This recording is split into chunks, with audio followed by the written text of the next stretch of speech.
বান্দা যদি পাহাড় সমপরিমাণ গুনাহ করে ফেলে, যখন আল্লাহর কাছে এসে অনুতপ্তের অনলে নিজেকে জ্বালিয়ে চোখের অশ্রু ছেড়ে দেয়, দুফোঁটা চোখের অশ্রু দেখে আল্লাহ বান্দার জীবনের সব মামলা ডিসমিস করে দেয়। আমার ভাইরা, আল্লাহ রাব্বুল আলামিন বলেছেন, আমি আমার বান্দার চোখের পানি যখন দেখি তখন আমি এই দৃশ্য সইতে পারি না, আমি সাথে সাথে আমার বান্দার প্রতি দয়াবান হয়ে যাই। তিনি বলছেন, ওয়াহুয়াল্লাযী ইয়াকবালু তাওবাতা আন ইবাদিহি ওয়া ইয়াফু আনিস সাইয়্যাতি ওয়া ইয়ালামু মা তাফআলুন। আল্লাহ বলেছেন, যখনই আমার বান্দা দু চোখের পানি ছেড়ে দিয়ে আমার কাছে তওবা করে দু হাত তুলে দেয়, আমি আল্লাহ আপন সহনশীলতার মহিমা দিয়ে আমার বান্দার সমস্ত গুনাহগুলো ঢেকে রেখে আমার বান্দার গুনাহগুলো দেখার পরেও সব গুনাহগুলো সবার অজান্তে আমি আল্লাহ মাফ করে দে। আমার ভাইয়েরা, আপনারা জানেন নবী ইব্রাহিম আলাইহিস সালাম তার জীবনে এমন সময় খুব কমই গেছে যে তিনি মেহমান ছাড়া খাবার খেয়েছেন,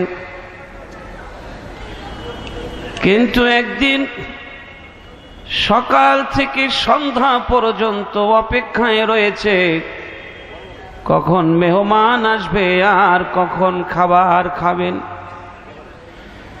সূর্য পশ্চিম আকাশে ঢলে পড়েছে, অপেক্ষার পর অপেক্ষা করছেন, সন্ধ্যা হয়ে গেছে তবুও কোনো মেহমানের সন্ধান পেলেন না।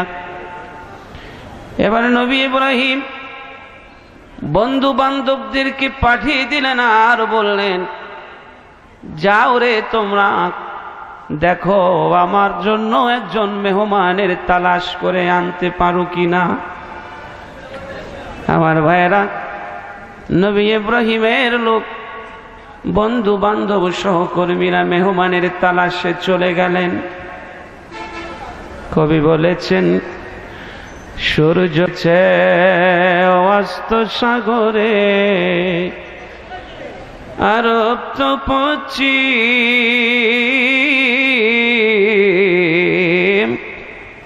খাদ্য গ্রহণ করিনি এখনো সাধক ইব্রাহিম।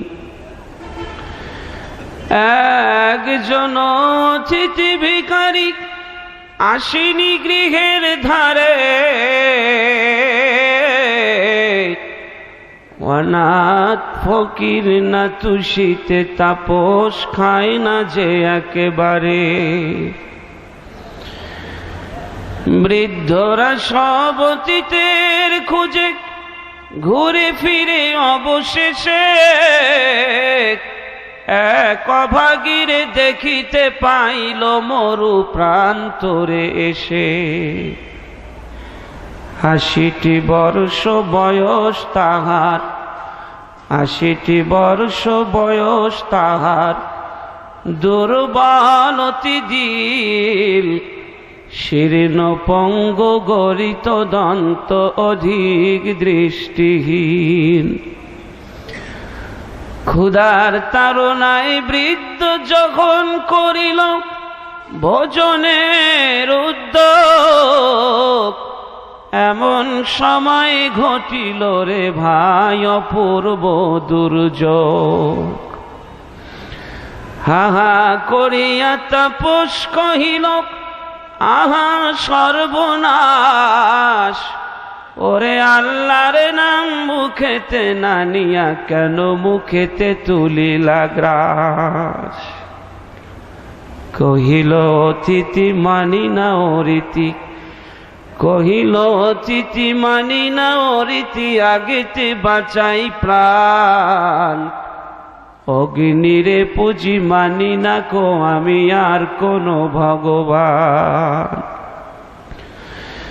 রাগ হইয়া ইব্রাহিম কহিল দূর হও দূর হও, আমার গৃহের অন্ন পানির তুমি অধিকারী নও। দৈব বাণীতে আল্লাহ কহিল কি করলে ইব্রাহিম হায়, নিজে আমি জানে ৮০টি বছর বাঁচিয়ে রেখেছি প্রায়। খাইতে দিয়েছি দুনিয়ায় মোর, করতে দিয়েছি বাস। একদিন তুমি সইতে পারোনি কারিলা মুখের গ্রাস। আমার ভাইরা, নবী ইব্রাহিমকে আল্লাহ রাব্বুল আলামিন বললেন, নবী ইব্রাহিম ৮০ বছর পর্যন্ত আমাকে আল্লাহ বলে একবারও ডাক দেয় নাই, তবু আমি তার রিজিকের দুয়ার বন্ধ করে দিলাম না। আমার রহমতের কোলেই তাকে আমি রেখেছি রে নবী। আপনি উঠিয়ে দিলেন, একদিন আপনার বাড়িতে একদিন খেতে বসেছে, আপনার মালিকের নাম না নিয়ে উঠিয়ে দিতে পারলেন, আমি আল্লাহ পারলাম না গো নবীজি, আবার তাকে খাবারের ব্যবস্থা করে দিই। মানুষ যতই অপরাধ করে থাকুক, অনুতপ্তের অনলে যদি একবার নিজেকে জ্বালিয়ে বিবিকের আদালতে নিজেকে দাঁড় করিয়ে গুনার জন্য 2 চোখের অশ্রু ছেড়ে দেয়, এই 2 চোখের অশ্রু দিয়ে তার গুনাহগুলো সব মুছে যায়। আমার ভাইরা, কোন একদিন নবী পাকের দরবারে দাহিয়াতুল কালবি এসে কাঁদতে লাগলেন। নবীজি বললেন, দাহিয়া তুমি কাঁদছো কেন, কি হয়েছে তোমার, আমাকে বলো। দাহিয়াতুল কালবি বললেন, ইয়া রাসূলুল্লাহ, আগে আমি জীবনে ভুল করে ফেলেছি, গুনাহ করে ফেলেছি, আপনি বলুন আল্লাহ আমাকে মাফ করেছে কিনা। নবীজি বললেন, দাহিয়া রে, তুমি না কালিমা পড়েছো, যারা একবার কালিমা পড়বে, ঈমান আনবে, গুনাহের জন্য অনুতপ্ত হয়ে আল্লাহর কাছে ফিরে আসবে, আল্লাহর ওয়াদা আছে তাদের জীবনের সমস্ত পিছনের গুনাহগুলো আল্লাহ মাফ করে দিবে। দাহিয়াতুল কালবি বললেন, ইয়া রাসূলুল্লাহ, সব কিছু ঠিক আছে, কিন্তু আমার জীবনের একটি আওয়াজ আমাকে রাতের বেলা ঘুমাতে দেয় না। নবীজি গো, আপনি একটু আমাকে বলেন আমার গুনাহ মাফ হয়েছে কিনা। এবার নবীজি বললেন, দাহিয়া রে, আমাকে খুলে বলো তুমি কি গুনাহ করেছো, কি ভুল করেছো, আমাকে বলো। এবারে দাহিয়াতুল কালবি বললেন, ইয়া রাসূলুল্লাহ, আমি এক সময় ব্যবসার জন্য বিদেশে গিয়েছিলাম। যাবার সময় আমার স্ত্রীকে গর্ভবতী দেখে গিয়েছিলাম। আমি বলেছিলাম, বউ যদি পুত্র সন্তান হয় লালন পালন করে তাকে বাঁচিয়ে রাখবে, আর যদি কন্যা সন্তান হয় তাহলে তাকে দাপন করে দিবে জীবন্ত, আমি তার মুখ দেখতে চাই না। ইয়া রাসূলুল্লাহ, বহুদিন হয়ে গেল, আমি বহুদিন পরে যখন বাড়িতে আসলাম ব্যবসা শেষ করে, বাড়িতে আসার পরে যখন সরু পথ দিয়ে আমার বাড়িতে প্রবেশ করতে চাইলাম, তখন আমি দেখতে পেলাম ছোট্ট একটি পরীর মতো ফুটফুটে মেয়ে, চাঁদের মতো সুন্দর, চাঁদের মতো সুন্দর এই মেয়েটি আমার দিকে তাকিয়ে আমাকে বাবা বলে ডাক দিয়ে কান্না শুরু করে দিয়েছিল। যখনই বাবা বলে ডাক দিল, আমার হৃদয়ে ধাউ ধাউ করে আগুন জ্বলে উঠল। কে আমাকে, কোন মেয়ে আমাকে বাবা বলে ডাক দিয়েছে গো নবীজি? আমাকে যখন ডাক দিল আমি সামনের দিকে এগোলাম। আগানোর পরে মেয়েটি ঝাঁপ দিয়ে আমার কোলে উঠল, আমার বুক জড়িয়ে ধরল, আমার গলা জড়িয়ে ধরে আমাকে চুমা খাইল আর বলল, বাবা জানো বাবা, প্রতিদিন সকাল হলে আমি তোমার জন্য এই পথের দিকে এসে অপেক্ষা করি। জানো বাবা জানো, আবার যখন সন্ধ্যা হয়ে যায়, সন্ধ্যা ঘনিয়ে গেলে আবার একবার এই পথের দিকে এসে তোমার জন্য অপেক্ষা করে আবার চলে যাই। জানো বাবা, তুমি আসার আগে প্রতি রাতে আমি মাকে জিজ্ঞেস করতাম, মা গো কবে আমার বাবা আসবে, কবে আসবে গো, কোথায় গিয়েছে? তুমি আসছো বাবা, আমি তোমার কোলে উঠলাম, আমি তোমাকে চুমু খাইলাম, রে বাবা তুমি কেন আমার আদর করো না?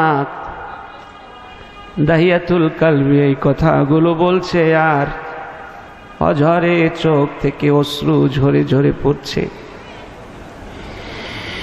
নবীজিকে বললেন, ইয়া রাসূলুল্লাহ, আমি মেয়েটিকে বারবার আমার কোল থেকে নিচে ফেলে দিতে চাইলাম, কিন্তু ছোট্ট মেয়ে আমার গলা ধরে বারবার ভালোবাসার জালে আমাকে জড়িয়ে রাখতে চাইল।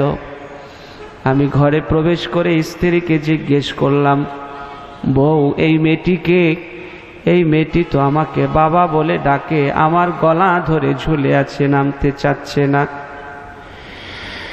দাহিয়াতুল কালবির স্ত্রী কেঁদে ফেললেন আর বললেন, দাহিয়া জানো তুমি দাহিয়া রে, এই মেয়েটি আর কেউ না, এই মেয়েটি হলো তোমার মেয়ে জামিলা। স্বামী রে, তুমি বলেছিলে মেরে ফেলতে, আমিও চেষ্টা করেছিলাম মেরে ফেলার জন্য। বারবার আমি যখন তাকে জীবন্ত কবর দেওয়ার জন্য রওনা দিয়েছিলাম, তখন আমার এই চাঁদের মতো সুন্দরী, চাঁদের মতো ফুটফুটি মেয়েটির চোখের দিকে তাকালে দুই চোখ যখন এক হয়ে যেত, আমি বারবার ব্যর্থ হয়ে যেতাম রে স্বামী। একবার নয়, দুইবার নয়, দাহিয়া রে, আমি 3 বার চেষ্টা করে ব্যর্থ হয়েছি। আমি মা হয়ে পারলাম না, আমি তার প্রেমে হেরে গেছি রে স্বামী। তুমি যদি পারো তুমি মেরে ফেলো, কিন্তু আমার পক্ষে সম্ভব হবে না এত সুন্দর চাঁদের মতো ফুটফুটি মেয়েকে, ফুটফুটে মেয়েকে জীবন্ত কবর দিয়ে মেরে ফেলা। দাহিয়াতুল কালবি বলছেন, ইয়া রাসূলুল্লাহ, এবার আমার রাগ হয়ে গেল, আমার রাগ উঠল। আমি আমার স্ত্রীকে বললাম, স্ত্রী চাইলে তুমি একটি কাজ করো, তুমি সুন্দর জামা কাপড় পরিয়ে দাও, তুমি যখন পারলে না আমি দেখবে ঠিকই পারবো। এবার জামিলাকে গোসল করালেন, নূতন জামা পরিয়ে দিলেন, আর স্বামীকে ডেকে ডেকে বললেন, দাহিয়াতুল কালবিকে ডেকে ডেকে বললেন, স্বামী রে, তুমি একটু তাকায় দেখো, তোমার এই মেয়েটির চেহারা আর তোমার চেহারার মধ্যে তেমন কোনো তফাৎ নেই। এত সুন্দর রূপসী হয়েছে বিদায় রে দাহিয়া, আমি শখ করে এই মেয়েটির নাম রেখেছি রে জামিলা। আমার ভাইরা, দাহিয়াতুল কালবি বলছেন, ইয়া রাসূলুল্লাহ, আমার স্ত্রী যখন কাঁদতে লাগলো, তখন আমার ছোট্ট মেয়ে এত জ্ঞানী, এত সুন্দর ভাষায় মাকে মাথায় হাত দিয়ে বলতে লাগলো, মা গো তুমি কেঁদো না, মা দেখবে আবার আমি তোমার কাছে ফিরে আসবো। ইয়া রাসূলুল্লাহ, আমার স্ত্রী আমার মেয়েটিকে চুমা খাইতে লাগলো আর বলতে লাগলো, জামিলা রে তুই তো জানো না এই পৃথিবী কত নিষ্ঠুর রে জামিলা, তুই আমার কাছ থেকে এত বহু দূরে চলে যাবি রে, আর কোনো দিন দেখা হবে না রে জামিলা। দাহিয়াতুল কলবি বলছেন, ইয়া রাসূলুল্লাহ, আমার স্ত্রী কাঁদলেন আর আমাকে বললেন, স্বামী রে তোমার কাছে আমার জীবনে আর কিচ্ছু আমি চাই না, তুমি শুধু জামিলাকে আমার কোলে দাও, আমার জামিলাকে নিয়ে আমার দু চোখ যত দূরে যায় আমি তোমার কাছ থেকে তত দূরে চলে যাব, তবু আমার কোল থেকে জামিলাকে তুমি নিও না। ইয়া রাসূলুল্লাহ, আমি এত নিষ্ঠুর হয়ে গেলাম, এই কান্নার আওয়াজ আমার হৃদয়ে আমি পৌঁছতে দিলাম না, খুব দ্রুত চলে গেলাম কাবা ঘরের উত্তর পার্শ্বে একটি জঙ্গলের মধ্যে চলে গেলাম। জঙ্গলের সেই বন জঙ্গলের মধ্যে চলে গিয়ে আমি গর্ত খনন করতে লাগলাম। ইয়া রাসূলুল্লাহ, যতক্ষণ পর্যন্ত আমি একটি গর্ত খনন করলাম আমার ছোট্ট ফুটফুটে মেয়ে জামিলা ততক্ষণ পর্যন্ত আমার চারিপাশে ঘুরেছে আর বাবা বাবা বলে ডেকেছে, আর আমাকে বারবার জড়িয়ে ধরেছে আর বলেছে, বাবা তুমি কার জন্য গর্ত করো রে বাবা, তুমি কার জন্য এই পরিশ্রম করো। ইয়া রাসূলুল্লাহ, যখন আমি গর্তের মাঝ বরাবর চলে আসলাম, মাটি ছিটে যখন আমার দাড়িতে এসে বারবার লাগলো, ছোট্ট মেয়েটি আমার দাড়ি ঝেড়ে দিয়ে ময়লা পরিষ্কার করতে লাগলো আর আমাকে চুমা খাইতে লাগলো। ইয়া রাসূলুল্লাহ, ও চাইলো আর ভালোবাসার বন্ধনে আমাকে আবদ্ধ করতে, কিন্তু আমার ভালোবাসার নিষ্ঠুরতা ওরে অনেক দূরে ঠেলে দিয়েছে। ইয়া রাসূলুল্লাহ, যখন গর্ত করা শেষ হয়ে গেল তখন আমি জামিলাকে বললাম, মা গো জামিলা রে দেখে যা রে মা, এই গর্তের মধ্যে কি দেখা যায়। ইয়া রাসূলুল্লাহ, যখনই আমি জামিলাকে ডাক দিলাম, ছোট্ট মেয়ে এবার বুঝতে পেরেছে আমি নিষ্ঠুর বাবা, আমি ওকে বাঁচতে দেব না। তখনই আমার মেয়েটি কান্না শুরু করে দিল আর আমার দিকে আসতে চাইল না।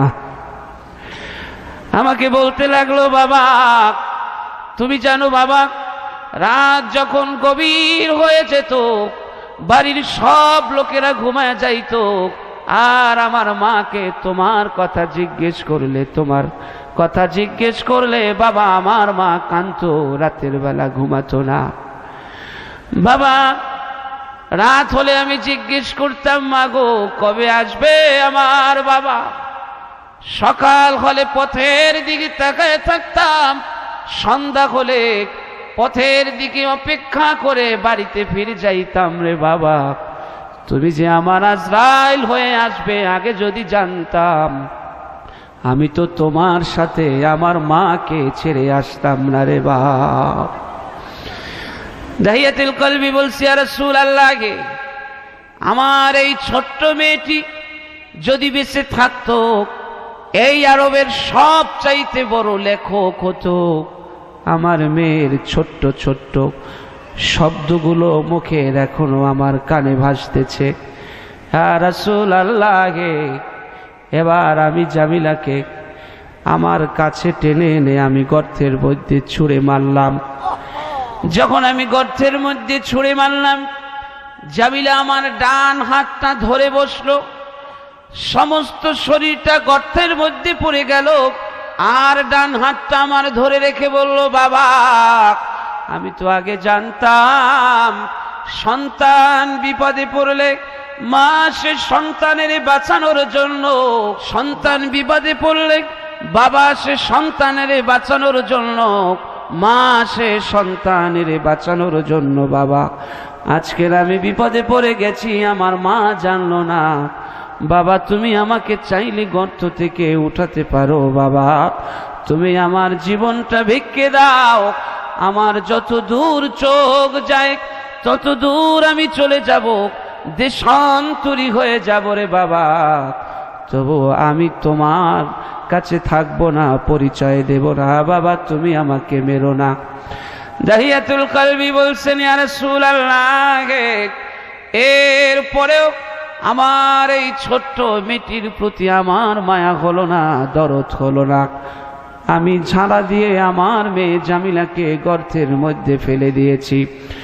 গর্তের মধ্যে ফেলে দিয়ে যখন আমি বিশাল একটা পাথর তুলতে তুলতে আমার কাঁধ বরাবর তুলে ফেলে, কাঁধ বরাবর তুলে যখন পাথরটি আমি নিক্ষেপ করলাম গর্তের মধ্যে, আমার মেয়ে জামিলার বুকের উপরে পাথরটি পড়ে আমার মেয়ে জামিলার বুকটা ফেটে যখন রক্তগুলো আমার বুকে ফিনকি দিয়ে ছিটে আসলো, তখন আমার মেয়ে বাবা বাবা বাবা বলে যে ডাক দিয়েছিল, ইয়া রাসূলুল্লাহ, আমি যখনই ঘুমাতে যাই আমার জামিলার সেই ডাক এসে আমার কানে, সেই আওয়াজ এখনো ভাসে, আমি ঘুমাতে পারি না, নীরবে থাকতে পারি না গো নবীজি।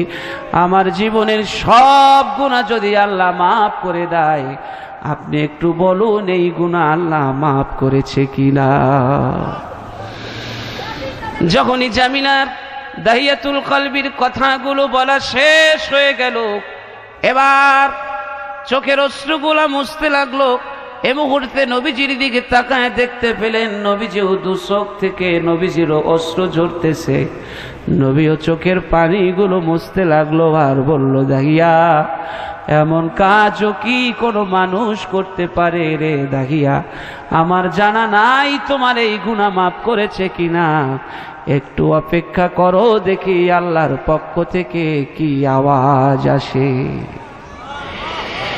খানিক পরে জিবরাইল আয়াত নিয়ে আসলেন। জিবরাইল এসে বললেন, কুল ইয়া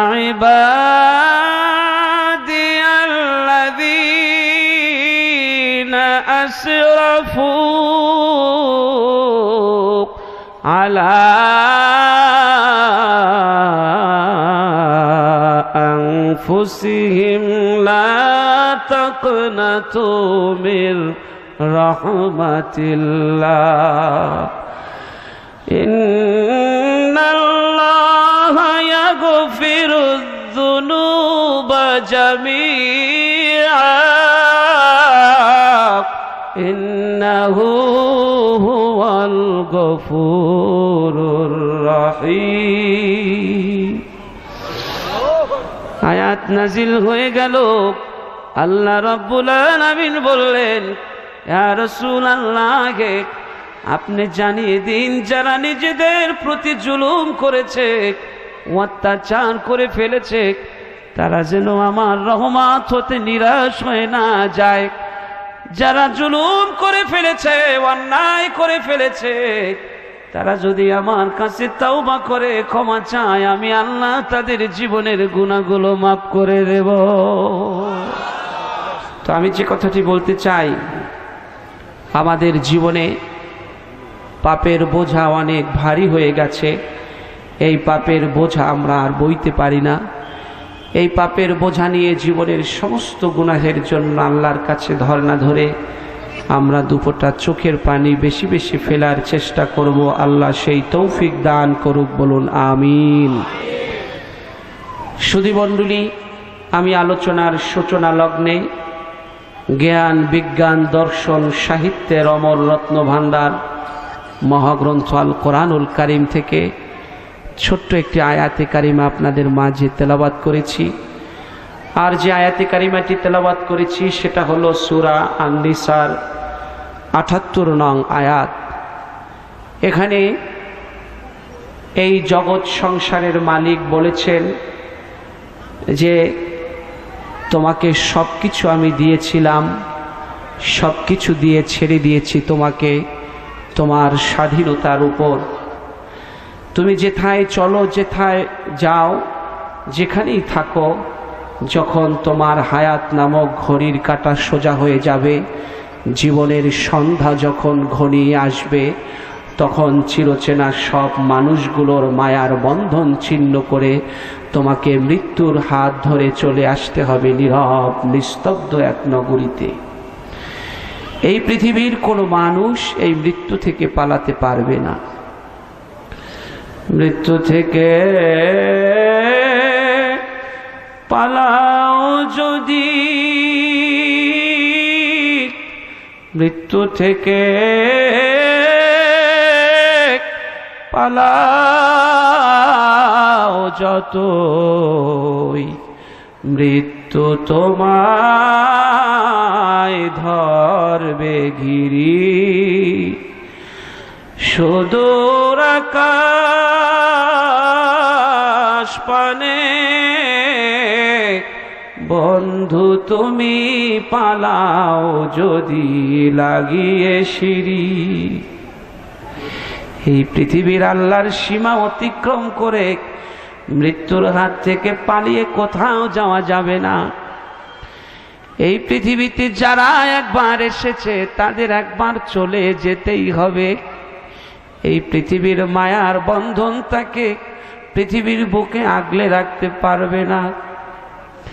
কিন্তু আমার ভাইয়েরা, জীবন থেকে যেই সময় আমরা জীবন থেকে ফেলে এসেছি, সেই সময় কি আর আমাদের পাওয়া যাবে? জীবন থেকে যেই সময় চলে গেছে হেলায় আর খেলার ছলে, সেই সময় তো আর কখনো ফিরে পাওয়া যাবে না। কলিরি তরঙ্গ বলে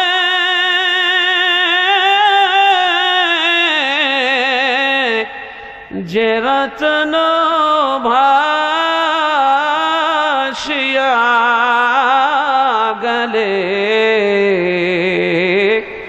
ফিরিয়া নাহি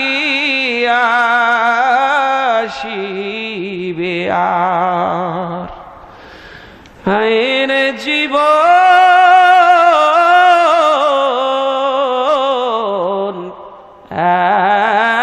এক স্রোতবাহিনী উজান বহে নায়া।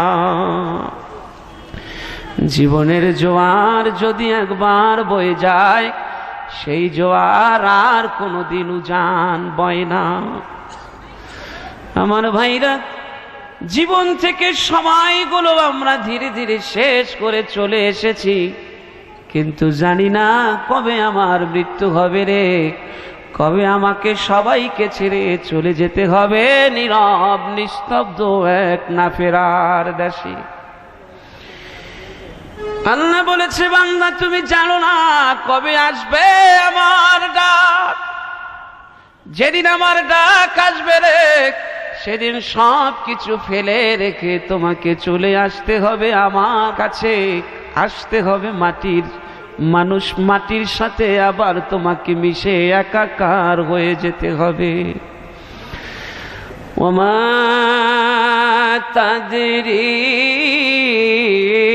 নাফসুম মাযা তাকসিবু গাদা ওমা তাদরি নাফসুম মাযা তাকসিবু গাদা ওমা তাদরি নাফসুম বিআইয়িন আরদিন তামুত ইন্নাল্লাহা আলিমুন খবীর।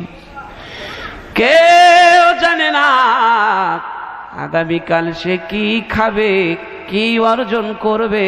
কেউ জানে না আগামীকাল সে কোথায় মৃত্যুবরণ করবে, কি তার হবে।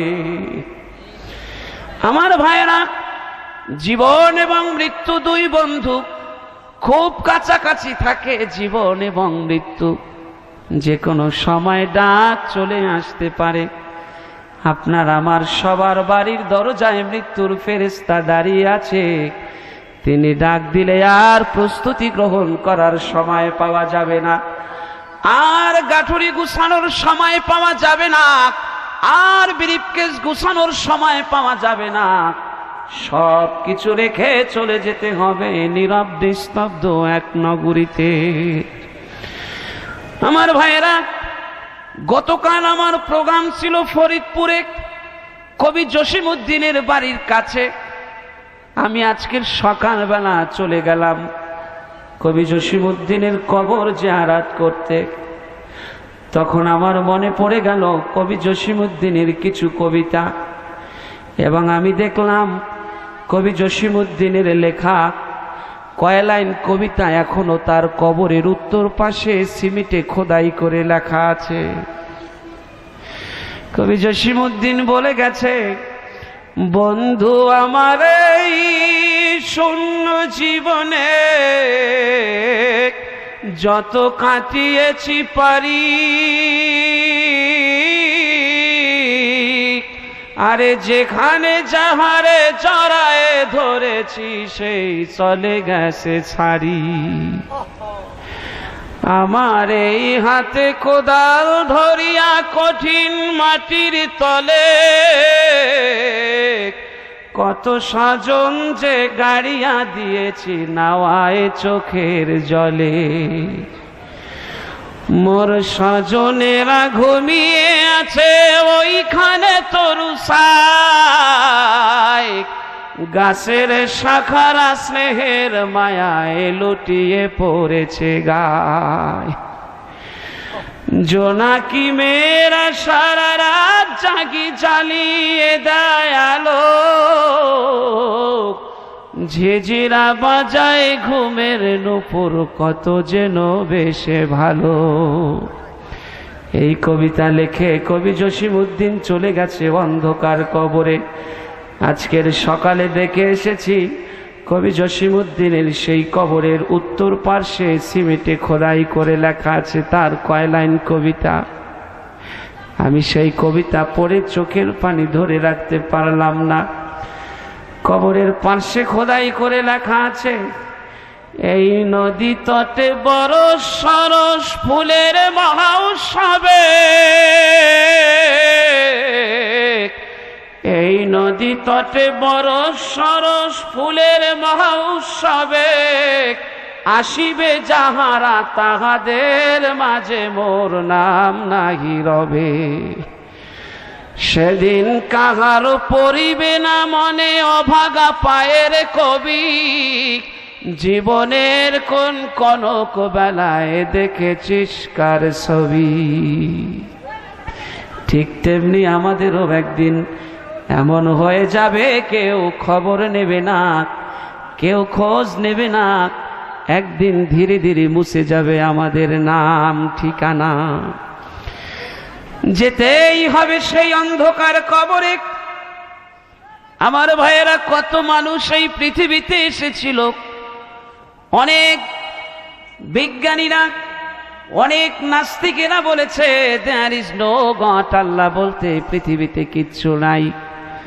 কিন্তু এমন একটা চ্যালেঞ্জ পৃথিবীতে একজন মানুষও করতে পারলো না যে মৃত্যু বলতে কিচ্ছু নাই, মৃত্যু হবে না। আপনারা জানেন জার্মানের জোহান থিম, তিনি 50 বছর জীবনে 23,311টা কবর খনন করেছে। জার্মানের জোহান থিম 23,311টা কবর খনন করে যখন তিনি মৃত্যুর বিছানায় ঢলে পড়লেন, তার ছেলেকে এনে বললেন, বাবা আমার 50 বছরে 23,311টা কবর আমি করেছি, কিন্তু আমি জানতাম না যেই কবর আমি করেছি হাতে, ওই কবরে একদিন আমাকে শুইতে হবে। যখন আমাকে ওই কবরে শুইতেই হবে রে বাবা, তাইলে ওই কবরে তোমার নিজের হাতে তুমি আমাকে শোয়ায় দিও। আমার ভাইরা, এই পৃথিবী ছেড়ে যেতেই হবে একদিন, থাকা যাবে না, থাকা যায় না। থাকা সম্ভব নয়, কিন্তু আমরা এই পৃথিবীর মায়ায় নিজেকে আগলে রেখেছি। কবি বলেছেন, তোমরা এই পৃথিবীকে কেন আগলে রেখেছো?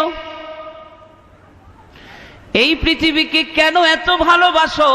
তোমাকে তো পৃথিবী ভালোবাসে না, কেন তুমি দুনিয়াকে ভালোবাসো? जगा जी लगाने के लिए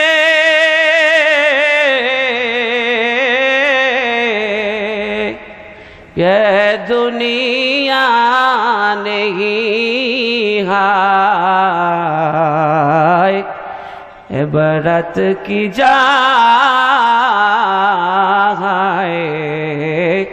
तमाशा नहीं है। কেন তুমি দুনিয়াকে এত ভালোবাসো? কেন তুমি দুনিয়ার রং তামাশায় পড়ে নিজেকে আগলে রেখেছো?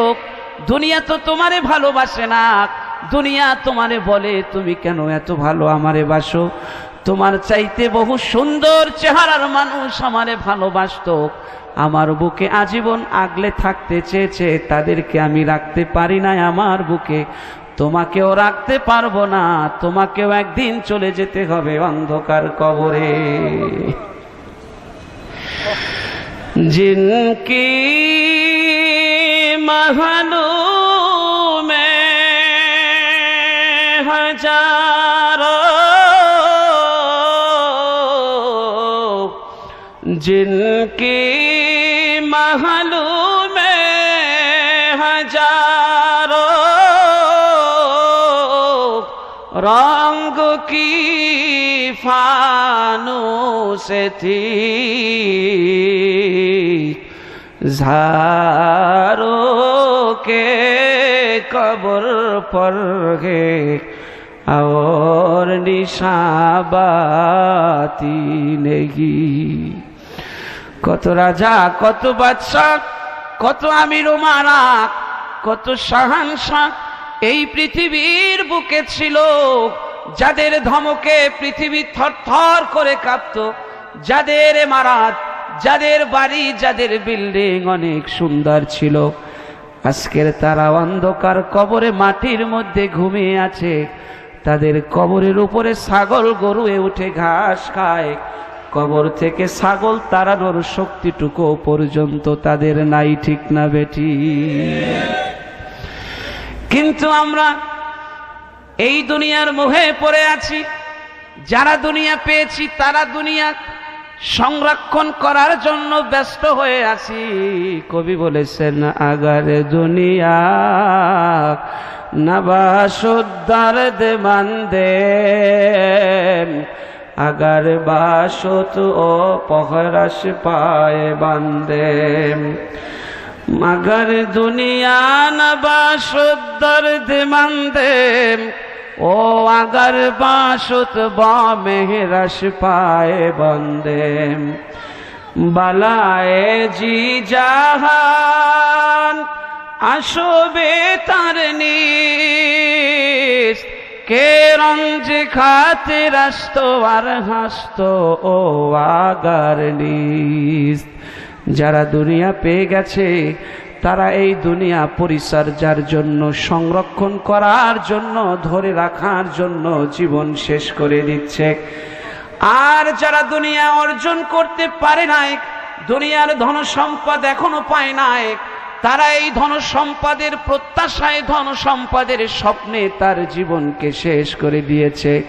কিন্তু জানে না রুহু এসে একদিন বলবে, कुसे रहलत बगफ्त दस्त आजल, आए दो चश्मम बिदाए सर बकूने, आए काफे शायद दस्त ओ बाजो हमाक, ताओ दिए एक दीगार बकुने। किंतु ওই মানুষটি জানে না একদিন রুহু এসে বলবে, ও আমার চোখ, ও আমার হাত, ও আমার কর্ণ, ও আমার নাসিকা, ও আমার হাতের বাজু, আজকের আমারে বিদায় দিয়ে দাও। আজকের আর তোমার বুকে থাকা, তোমার কাছে থাকা সম্ভব নয়। আমার ডাক এসেছে মাবুদের ডাকে সাড়া দেওয়ার জন্য, আমি চলে যাই, তোমরা আমাকে বিদায় দাও, আমাকে মাফ করে দাও। আমার ভাইয়েরা, কিন্তু আমরা বুঝি না, যেই দুনিয়ার জন্য জীবন যৌবন সবকিছু শেষ করলাম, যেদিন আমার ডাক আসবে, হাত দুখানা যখন টান হয়ে থাকবে, পাও দুখানা যখন টান হয়ে পড়ে থাকবে, আমাকে নিয়ে যাবে অন্ধকার কবরে, আর পড়ে থাকবে আমার বাড়ি, আমার গাড়ি, আমার চাবি, আমার সব কিছু পড়ে থাকবে। আমার সাথে এগুলো কিছুই যাবে না, যেতে পারবে না। কিন্তু আমার ভাইয়েরা, যেদিন আমি চলে যাব অন্ধকার কবরে, সেদিন তো কিছুই আমার সাথে যাবে না, কি নিয়ে যাব? এজন্য আমাদেরকে আল্লাহ আল্লাহর রসুলের প্রেম অন্তরে নিয়ে যেতে হবে, ঠিক না বেঠি? আজকের যারা এই প্রোগ্রামে আসলেন, বসে আছেন, কেউ জানেন না এদের মধ্যে কার কাপনের কাপড় নারায়ণগঞ্জের কোন মিলে তৈরি হচ্ছে, কার কাপনের কাপড় পুরাপুরি তৈরি হয়ে গেছে, ভাঁজ হয়ে গাড়িতে উঠতেছে।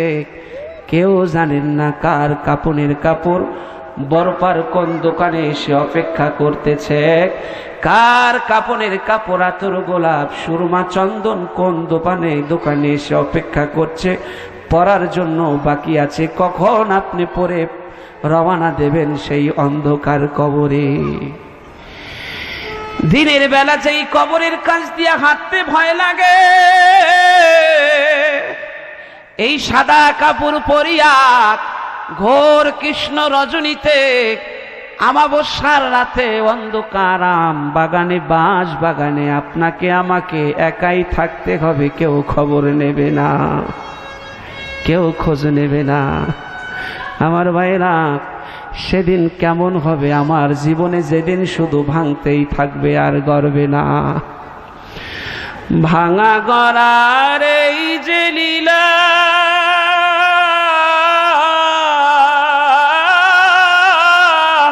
ক্ষণিকের ভাবে ভাঙবে শুধুই গড়বে না আর।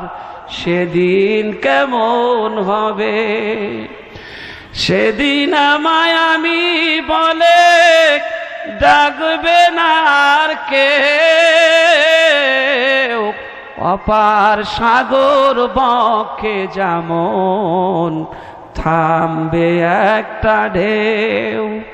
সেদিন মনে হবে একটা ঢেউ এসে আমার জীবন থেকে সব কিছু কেড়ে নিয়েছে, আমার জীবনে হারানোর মতো আর কিছু নাই।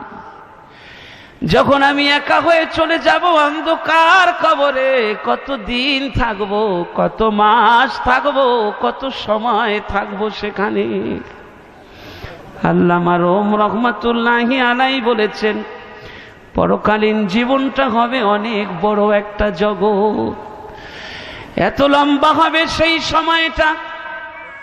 আল্লামা রুম রহমাতুল্লাহি আলাইহি বলেছেন, তাম পৃথিবী ভর্তি যদি সরিষার দানা থাকে, আর একটি পাখি যদি একটি সরিষার দানা এখান থেকে সপ্তাহাকাশে নিয়ে যায়, 70 বছর পর্যন্ত আবার বিশ্রাম করে দ্বিতীয় সরিষার দানা নেওয়ার জন্য দুনিয়ায় চলে আসে। এভাবে করে একটি একটি দানা পৃথিবী থেকে সপ্তাহাকাশে পৌঁছে দেয়, আর 70,000 বছর পর্যন্ত বিশ্রাম নেয়। এভাবে নিতে নিতে সমস্ত সরিষার দানাগুলো সপ্তাহাকাশে নিয়ে পৌঁছানো সম্ভব হবে, শেষ হবে। তবুও পরকালীন জিন্দিগি এত লম্বা হবে, তবুও পরকালীন জিন্দিগি শেষ হবে না। যেতে হবে সেই জগতে আমাদের সব কিছু রেখে। একদিন দেখবেন বাড়ি থাকবে সাজানো, ঘর থাকবে সাজানো, এই জায়গাটা আপনাকে অন্যের জন্য ছেড়ে দিয়ে চলে আসতে হবে আপনাকে। ये चमनियों ही रहोगी और हजारों बुलबुले अपनी अपनी भूलिया सब बोल खारोर जाएगा। এই দুনিয়া যেমন আছে তেমনি সাজানো থাকবে, মসজিদ যেমন আছে তেমনি থাকবে, মাদ্রাসা যেমন আছে তেমনি থাকবে। এই মাদ্রাসার শিক্ষক বদলাবে, মাদ্রাসার মসজিদের ইমাম বদলাবে, বাগানের মালি বদলাবে, বাগান ঠিকই থাকবে। ঠিক তেমনি ভাবে এই দুনিয়ার যা কিছু আছে এমনই পড়ে থাকবে। একদিন দেখবেন শুধু আপনার ডাক এসে যাবে, আপনাকে চলে যেতে হবে অন্ধকার কবরে। হযরত আলী নবীজিকে দাফনের পরে কাঁদতে লাগলেন আর বলতে লাগলেন, ইযা হামালতাহু ইলাল কুবুরি জানাজাতান ফালাম বিআন্নাকা বাদাহা মাহমুলুন। হযরত আলী বলতে লাগলেন, ও দুনিয়ার মানুষেরা রে, তোমরা যখন একজন বন্ধু ইন্তেকালের পরে গোসল দিয়া তাকে কাপনের কাপড় পরাইয়া সাজাইয়া গোজাইয়া মৃত্যুর খাটে করে অন্ধকার কবর পর্যন্ত পৌঁছে দিয়ে চলে আসো, তুমি তখন এই কথাটা মনে রাখিও, আজকের যেভাবে তোমার বন্ধুকে অন্ধকার কবর পর্যন্ত পৌঁছে দিয়ে চলে এসেছো, একদিন তুমিও ইন্তেকাল করবে আর তোমার বন্ধু বান্ধব তোমাকে কবর পর্যন্ত পৌঁছে দিয়ে চলে আসবে। আমার ভাইরা, এজন্য এই অস্থায়ী পৃথিবী একদিন ছেড়ে দিতেই হবে। ঘড়ির ওয়াল ঘড়িটা বাড়ির প্রতি সেকেন্ড যখন জীবন থেকে চলে যায় শব্দ করে বলে দেয় ঘরের মালিক, এই তো তোমার জীবন থেকে একটা সেকেন্ড চলে গেছে। যখন একটা মিনিট চলে যায় শব্দ করে বলে দেয় ঘরের মালিক, তোমার জীবন থেকে একটা মিনিট চলে গেছে, একটা ঘন্টা চলে গেছে, একটি দিন চলে গেছে। এভাবে প্রতিদিন আমাদের সময় প্রতিদিন আমাদেরকে সতর্ক করে, আর আমাদের জীবন থেকে সময়গুলো ধীরে ধীরে চলে যাচ্ছে।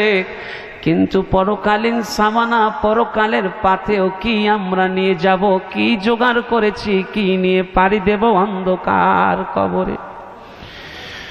আমার ভাইরা, আপনারা জানেন আমি লেখালেখি করি। গতকালকেরও বাংলাদেশ প্রতিদিনে সম্পাদকীয় লিখেছি। আমি লেখালেখি করতে গিয়ে ফিলিপাইনের এক বাদশার জীবনী নিয়ে কিছু গবেষণা করতে চাইলাম। বাদশার জীবনী নিয়ে গবেষণা করতে গিয়ে দেখতে পেলাম ওই ফিলিপাইনে একটা এলাকা আছে যেখানে জেলেরা বাস করত। এই জেলেদের মধ্যে একজন জেলে জাল বাইতে গিয়ে একটা হীরকখণ্ড পেয়ে গিয়েছিল।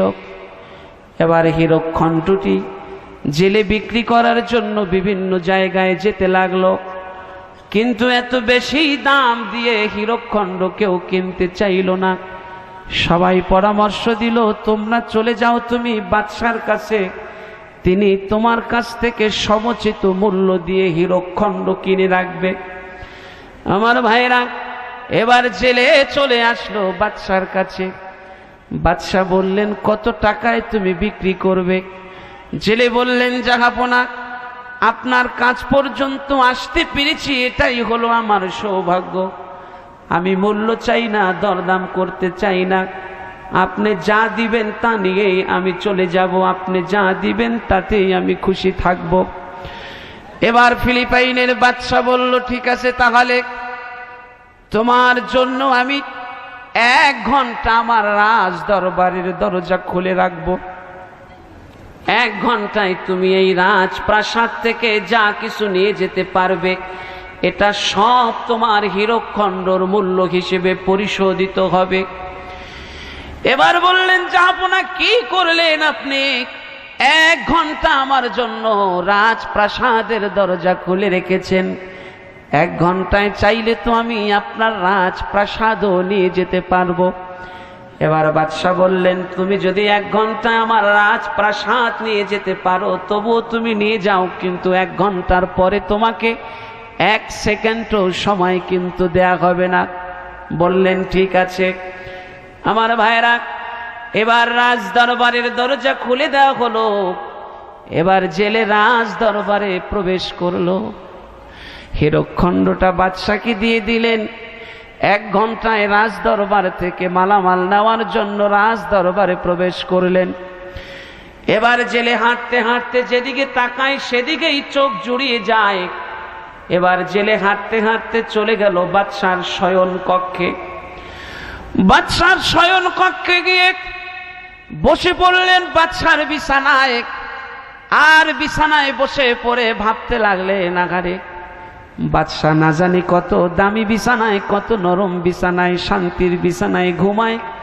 জীবনে তো সারা জীবন জাল বাইলাম, কোনোদিন বাদশার বিছানায় ঘুমানোর সুযোগ আর হবে না। 1 ঘন্টা সময় পেয়েছি, আধা ঘন্টা সময় বাদশার রাজ বিছানায় ঘুমাবো, আর বাকি আধা ঘন্টা যা কিছু নেওয়ার নিয়ে রাজপ্রাসাদ থেকে বেরিয়ে যাব। এবার ফিলিপাইনের বাদশার বিছানায় জেলে শুয়ে পড়লেন। আধা ঘন্টা ঘুমানোর নিয়াত করে, আধা ঘন্টা ঘুমানোর ইচ্ছে করে যখন বিছানায় শুইলেন, বাদশার নরম বিছানা, খুব সুন্দর পরিবেশে যখন বালিশে মাথা দিলেন, সাথে সাথে ঘুম এমন ভাবে ধরলো তার জীবন থেকে 1 ঘন্টা তিল তিল করে সব চলে গেল। 1 ঘন্টা সময় যখন চলে গেছে, এবার বাদশা এসে বললেন, জেলে ওঠো ওঠো, বেরিয়ে যাও বেরিয়ে যাও, তাড়াতাড়ি বের হয়ে যাও, তোমাকে 1 ঘন্টা সময় দেওয়া হয়েছিল, 1 ঘন্টা সময় তো শেষ হয়ে গেছে, তুমি বেরিয়ে পড়ো তাড়াতাড়ি। এবার জেলে কাঁদতে লাগলেন আর বলতে লাগলেন, জাহাপনারে 1 ঘন্টায় চাইলে আমি আপনার রাজপ্রাসাদও নিয়ে যেতে পারতাম, কিন্তু আমি ঘুমিয়ে কাটালাম। আমি তো আপনার রাজপ্রাসাদ থেকে কিছুই নিতে পারলাম না, আমারে একটু সময় দেন, আমি খালি হাতে যেতে চাই না।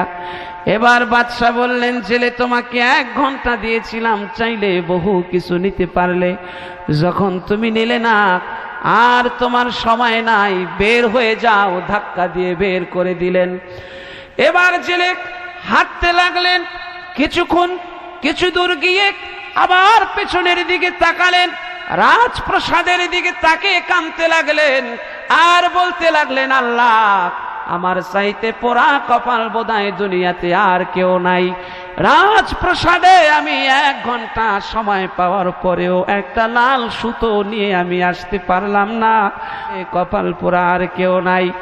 ঠিক আমার ভাইরা, ওই জেলের মতো আপনার আমার জীবন, ইহকালীন জীবনের সময় যখন শেষ হয়ে যাবে, আজরাইল এসে বলবে, বান্দা চলো তুমি পরকালীন জীবনে, ধাক্কা দিয়ে যখন পরকালীন জীবনে ফেলে দেবে আমাদেরকে আজরাইল, তখন আমরা চিৎকার করে করে কাঁদবো আর বলবো, আরে একটু সময় দে, খালি হাতে ফিরে যেতে চাই না। সেদিন সময় দেয়া হবে না, সেদিন শুধু সাদা কাপড় নিয়ে আপনাকে আমাকে চলে যেতে হবে অন্ধকার কবরে, ঠিক না বেটি?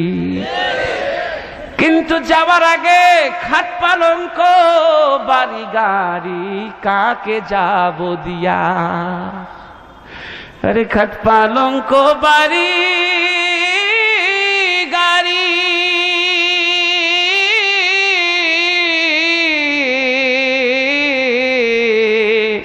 আরে টাকা পয়সা জমিদারি কারে যাব দিয়া রে কবর দেশে যায়া।